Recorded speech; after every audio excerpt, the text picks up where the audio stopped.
Fala pessoal, beleza? Vitor aqui da Trading com Dados para conversar com vocês mais uma vez sobre finanças quantitativas. Nas últimas 2 semanas eu tenho falado com vocês sobre o que são as finanças quantitativas, como que a gente usa elas na prática no dia a dia do mercado financeiro.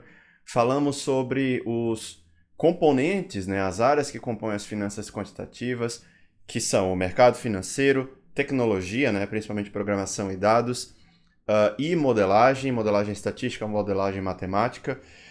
Dentro desse cenário da tecnologia, eu dei um destaque sobre dados, sobre a ciência de dados. Na semana passada eu conversei com vocês sobre algumas aplicações na ciência de dados dentro do mercado financeiro que talvez não sejam tão conhecidas, ou seja, trazendo um pouco mais de insights aí para vocês de outras oportunidades que eventualmente vocês podem correr atrás, oportunidades que vocês podem aproveitar no mercado financeiro e que não são tão óbvias. Eu queria, neste vídeo, fazer uma continuação do que a gente tem falado de finanças quantitativas e tal, mas abordar a questão da programação. E como a programação ela faz parte do nosso dia a dia, tanto aqui na Trading com Dados, ou quando eu trabalhava, sei lá, na XP, eu usava Python todos os dias, eu quis trazer um pequeno estudo de caso, um pequeno exemplo, para a gente começar a colocar um pé na programação. Então esse vídeo aqui, na verdade, vai dar continuidade a todo esse aprendizado aí que a gente tem feito sobre finanças quantitativas, e eu escolhi um estudo de caso das ações do Ibov. E por que que eu fiz isso? Por que que eu estou trazendo logo esse exemplo? Porque muita gente, quando conhece a Trading com Dados, uma das coisas que eu mais vejo, assim, uma das solicitações que eu mais vejo, é o pessoal pedindo para a gente ensinar como extrair dados das cotações das ações que compõem o Ibov. Ou seja, eu tenho a composição do Ibov aqui, beleza, como que eu faço para extrair as cotações desses papéis específicos? Esse exemplo ele é relativamente simples, por isso que eu achei que se encaixava bem aqui nesse vídeo, porque a gente tem falado aos poucos das finanças quantitativas, a gente está cada vez mais elaborando os nossos conhecimentos, nada melhor então do que trazer um exemplo de Python que é relativamente simples de fazer. Então convido vocês a me acompanharem aí nesse vídeo, onde a gente vai extrair as cotações aí dos papéis do Ibov e vamos tirar alguns insights, algumas conclusões. Então o que eu vou fazer? Vou lá para o meu computador, a gente vai abrir o Google Colab. Se você nunca programou em Python, não tem problema, é a sua oportunidade de começar agora. Você vai abrir o site colab.research.google.com, nós vamos abrir juntos aqui, na verdade, e a gente vai começar a nossa programação em Python. Vamos lá, pessoal? Pessoal, maravilha! Então, nós estamos aqui no Google, aqui no meu navegador. Vocês basicamente têm duas opções aqui, tá? Vocês podem pesquisar mesmo por Colab, Se vocês pesquisarem aqui, vai aparecer, tá? Colab ou Colaboratory também, como o pessoal chama. Ou vocês podem digitar aqui colab.research.google.com. Isso aqui vai convidar vocês aí, a abrir um novo arquivo. Então a gente pode clicar aqui, em novo notebook. Ele vai abrir o notebook completamente em branco. Esse aqui é o nosso ambiente de programação em Python. É aqui que a gente vai programar em Python. Isso aqui é uma IDE. O que é uma IDE? É uma Integrated Development Environment. Ou seja, é um ambiente de desenvolvimento integrado. É onde a gente faz as nossas programações, e obtém aí os resultados. Existem várias IDEs para programar em Python. Jupyter, Spider, VS Code, são as mais famosas aí, as mais conhecidas. Recentemente, o Google criou essa daí, que é o Colab, que tem uma grande vantagem. Você não precisa instalar nada. Então, em questão de segundos, você vai programar em Python e você consegue me acompanhar aqui, mesmo sem instalar nada, sem nunca ter programado, sem nunca ter visto Python. Então, para você que está aprendendo Python, eu recomendo fortemente que você use o Google Colab, À medida que a gente vai aprendendo e se desenvolvendo, a gente vai indo para outras IDEs um pouco mais elaboradas. Então, vamos lá. Para a gente fazer esse nosso estudo de caso, pessoal, nós vamos precisar basicamente de duas bibliotecas, tá? A biblioteca Pandas. Então, eu coloquei aqui para importar essa biblioteca. E a biblioteca YFinance, SYF, Então, vamos lá. Deixa eu fazer um zoom aqui para a gente contextualizar. Vou colocar a tela cheia aqui e fazer um zoom. Então, vamos lá. Pandas, principal biblioteca de Python. Todo mundo tem que saber. Obrigatória, não tem para onde fugir. A gente usa para manipulação de dados, e o as é um alias. O que é um alias? É um apelido. Então, ao invés de ter que chamar pandas toda vez, né, que você vai utilizar alguma função da pandas, ter que digitar pandas, você simplesmente digita pd. Então, a gente faz isso aqui para facilitar a nossa vida.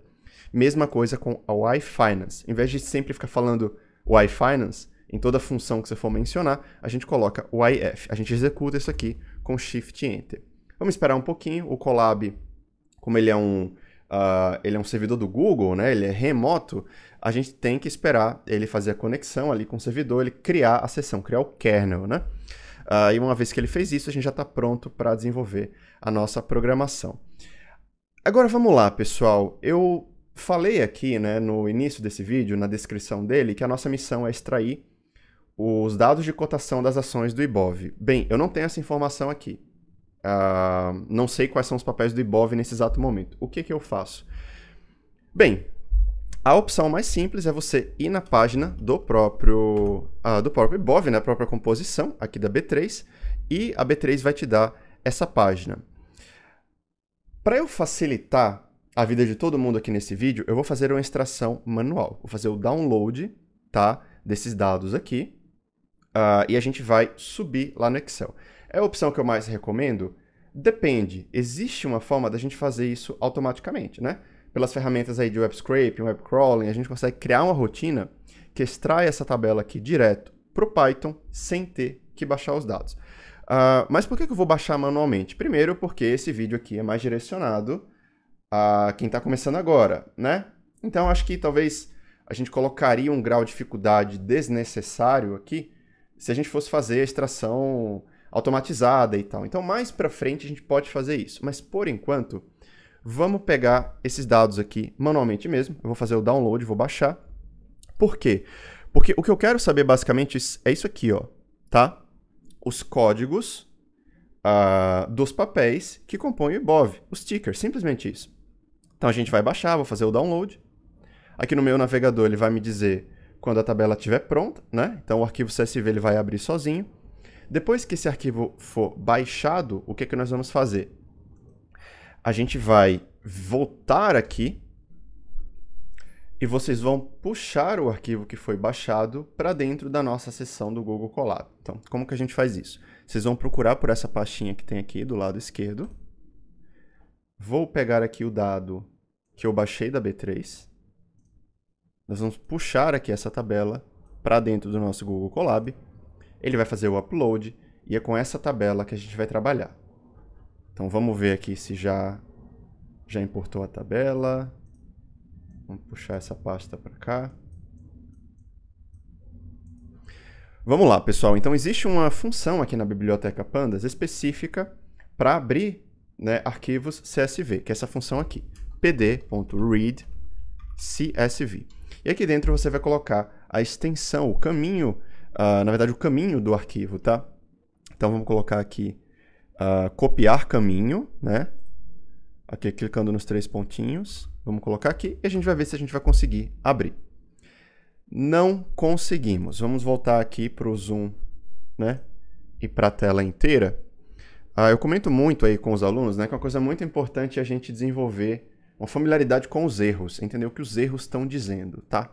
Você não se assusta com os erros, você lê eles e tenta entender o que eles querem te informar. Então vamos lá.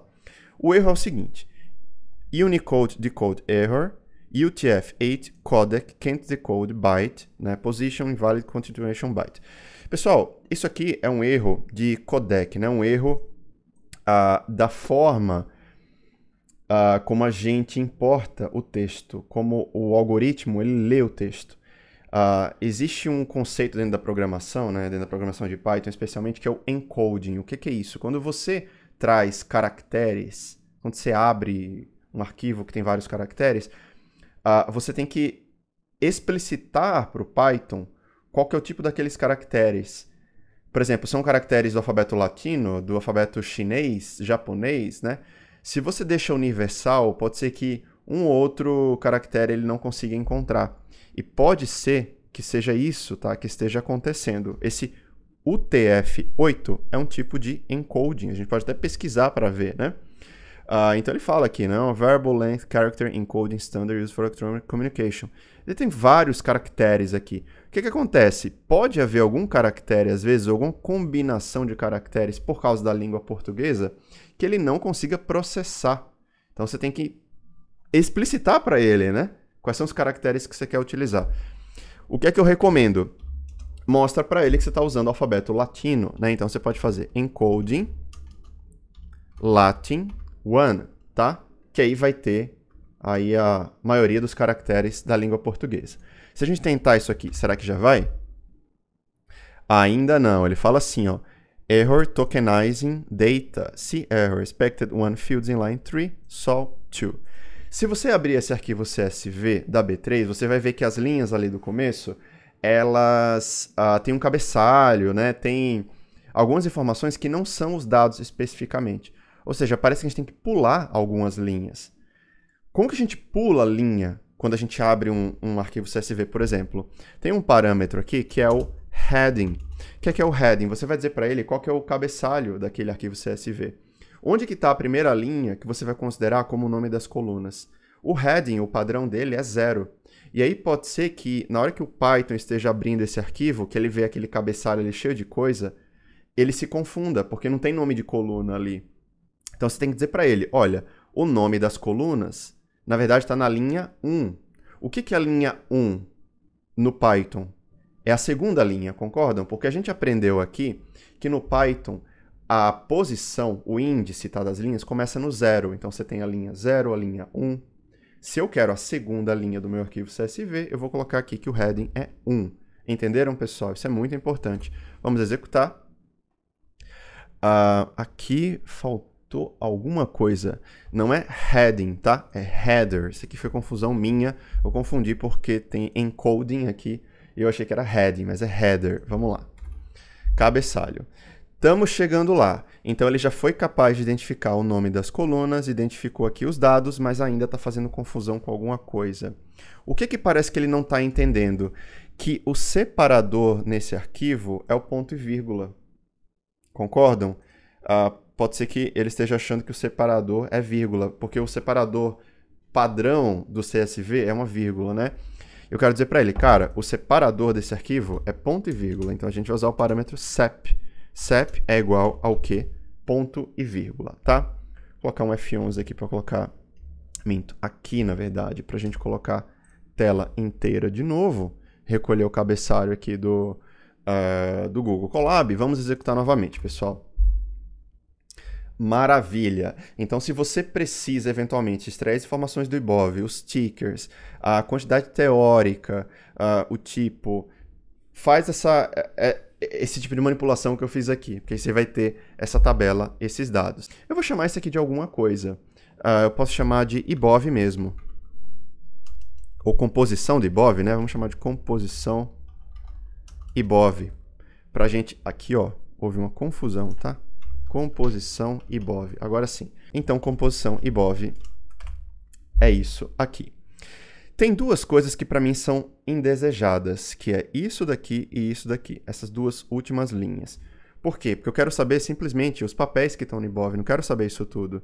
Então a gente vai usar uma indexação, tá? Algo que a gente faz aqui no Python, para eliminar essas duas últimas linhas. Antes disso, eu quero trazer isso aqui apenas, que é o índice, né? Então a gente pode usar o atributo index, e ele vai trazer apenas o índice desse data frame. Então, recapitulando, ó, se a gente vê o nosso data frame, ele tem esse formato aqui, né? Ele é tudo. Eu quero trazer apenas o índice, que é isso aqui é o index, tá? Então, por isso que eu chamo apenas o index. O que é que eu tenho nesse index? O nome dos papéis. Maravilha, é disso que eu preciso. Só que eu quero excluir esses dois últimos. Então, olha só, pessoal, o que a gente faz. A gente vai criar um filtro aqui, onde eu vou dizer para ele de onde até onde eu quero os dados. Eu quero começar aqui do 0, certo? Eu vou começar do 0. E eu quero ir até aqui. Eu não quero que ele traga isso e isso. Para o pessoal que já teve algum contato com o Python, na indexação no Python, o último elemento é o -1, né? Quando a gente conta de trás para frente. Então, esse aqui é o -1 e esse aqui é o -2. Se eu estou dizendo que eu quero ir do começo até esse aqui, mas não incluso esse aqui, ou seja, excluso esse aqui, né? Que ele seja exclusivo, o que é que eu vou dizer? Eu quero ir do 0 até o menos 2, tá? E aí, dessa forma, a gente garante que aqueles dois últimos elementos indesejados não estão aparecendo aqui. Então, a gente está quase lá, pessoal, né? Temos aqui a lista de papéis do Ibov, atualizada pela B3. Agora a gente vai jogar isso aqui dentro de uma lista. Então vamos passar isso aqui dentro da função list, porque o resultado vai ser uma lista. E vai ser muito mais fácil trabalhar com o elemento lista, tá? Eu vou chamar isso aqui de tickers. Maravilha. E aí, a biblioteca Y-Finance, quando a gente vai extrair os dados para um papel, ela tem uma característica muito interessante, né? Porque a gente usa essa função aqui, deixa eu fazer um zoom aqui para vocês, a função yf.download. A gente pode passar aqui o nome de um ativo, então, por exemplo, veg3.sa e passar uma data de início, que eu vou dizer, sei lá, 1º de janeiro de 2023. Posso fazer isso apenas para veg. Ou eu posso passar uma lista de vários papéis aqui dentro. Não precisa ser um papel só, pode ser uma lista. Então, eu posso jogar essa lista aqui dentro e fazer a extração.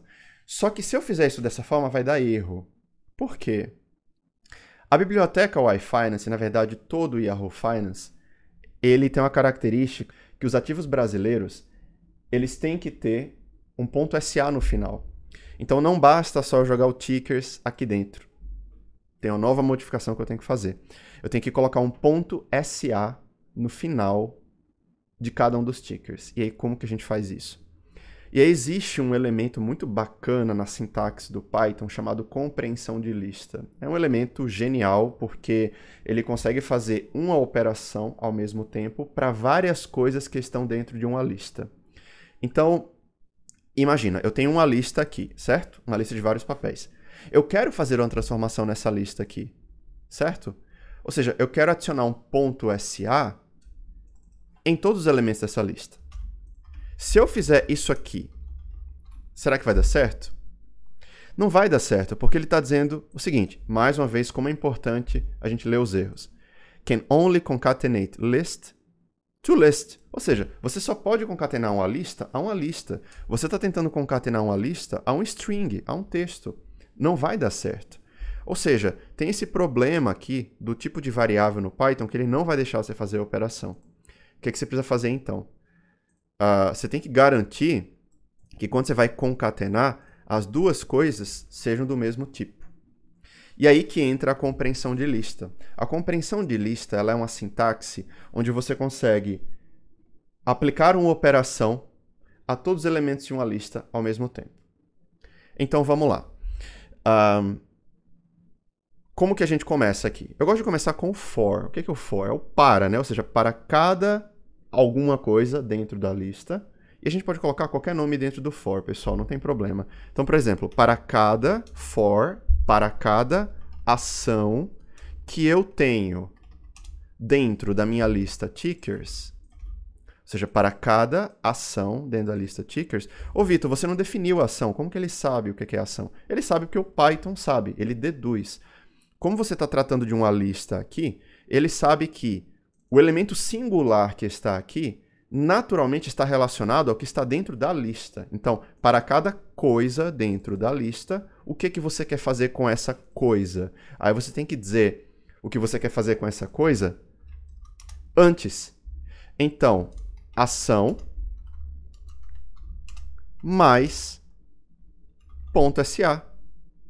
Concordam? Então, assim, essa aqui é a operação. É isso que eu vou fazer. Então, cada ação que aparecer na minha frente, eu vou concatenar com ponto .sa. Eu vou jogar isso aqui tudo dentro de uma lista. O resultado vai ser uma nova lista, tá? Isso aqui é uma list comprehension, uma compreensão de lista.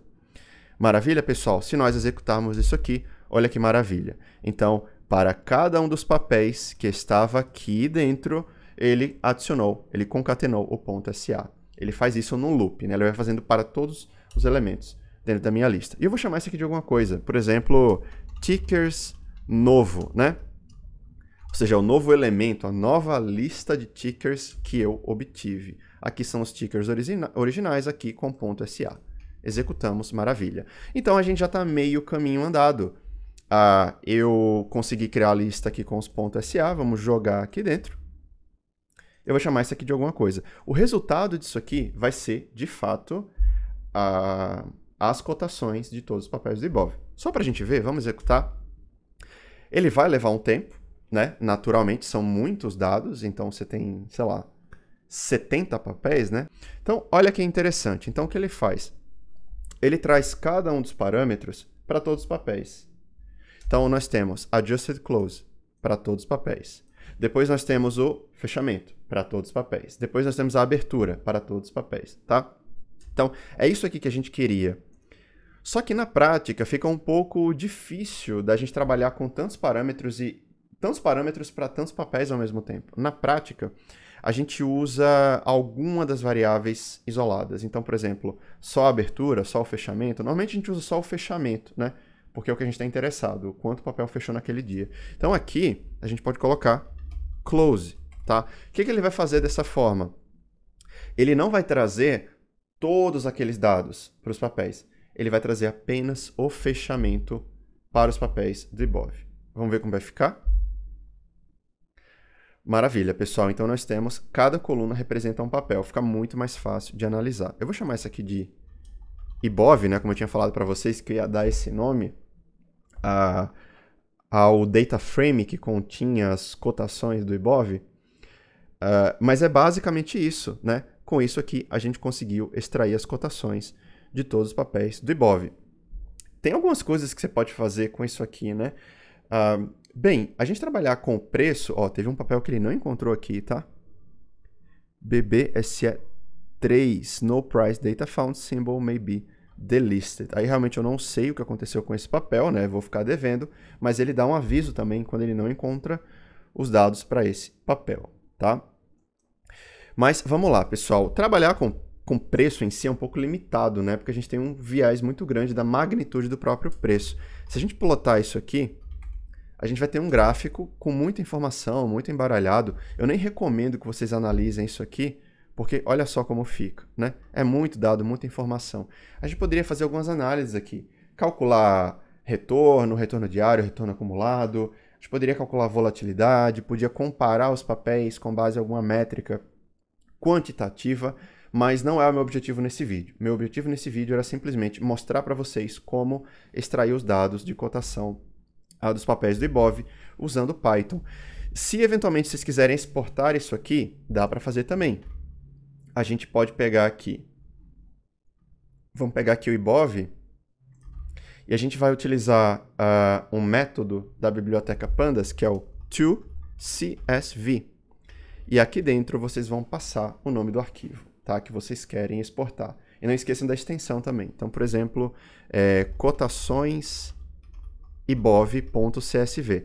Quando você executar isso aqui, o que é que ele vai fazer?